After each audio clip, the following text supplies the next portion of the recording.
2 Maccabees chapter 7 verses 1-2 and 9-14. The King of the world will raise us up, to live again forever.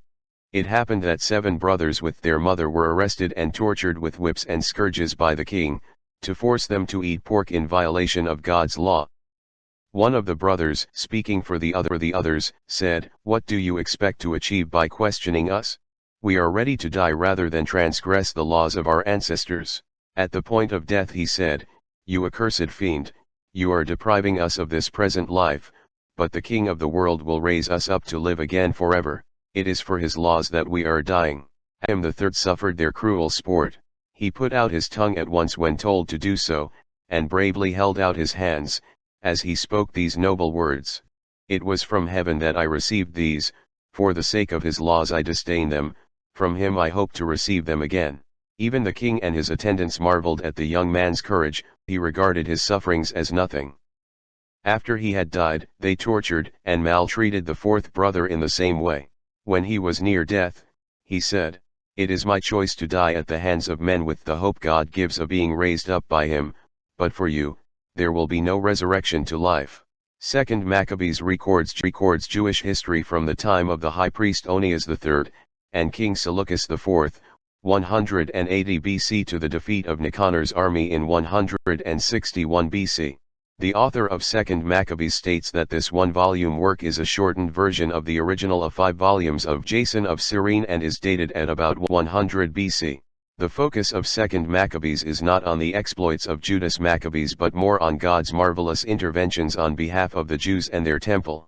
Today's reading brings us to chapter 7 and is entitled Martyrdom of Mother and Her 7 Sons. The reading tells us about God's goodness and a focused understanding of oneself, personal identity and dignity. The 7 brothers were martyred because they were orthodox, or traditional Jews, living a life and faith in a way that honors their Jewish beliefs and their God. There is also a heroine in the story, the mother who, like St. Paul's mother, taught her faith to her sons in such a way that they were willing to die for it. We should also not forget that she witnessed the torture and death of each son with the emotions of anguish and pride. The shortened writing documented the historical events of the Seleucid dynasty as they battled the Jews. Greek in language and culture, the dynasty tried to unite or compel the conquered people of the empire to adopt their common language and culture. Conservative Jews resisted the foreign influence. The Syrian government pressed on with severe and cruel laws, and a revolt broke out that eventually succeeded. The martyrdom, faith, and belief in the resurrection of a Jewish mother and her 7 sons is seen in chapter 7. The dialogue between the king and the sons revealed pre-Christian spirituality among many Jews. Justice was in the hands of God.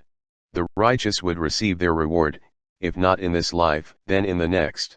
The Pharisees believed in the resurrection of the dead, but the Sadducees rejected the belief. Chapter 7 gave the oppressed Jews a reason to keep Jewish religious laws even in the face of death. A quick summary of the chapter. Verses 2-19 or part 1 tells us of the martyrdom of the 6 oldest brothers. They are convinced that the righteous will rise to an everlasting life while the wicked evildoers will be punished. Verses 20-41 tells of the martyrdom of the youngest brother and then the mother.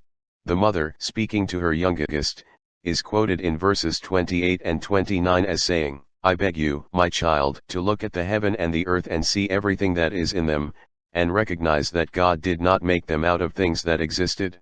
Thus also mankind comes into being. Do not fear this butcher, but prove worthy of your brothers. Death, so that in God's mercy I may get you back again with your brothers." These verses clearly show the belief in the resurrection that preceded the arrival of Jesus and the early church. While the story was told to heighten the bravery of the martyrs, it also explains why generations have believed in the presence of the afterlife. God is just, He will be faithful and punish the evil at the end of time. No matter what you face in life, don't let go of God's hand.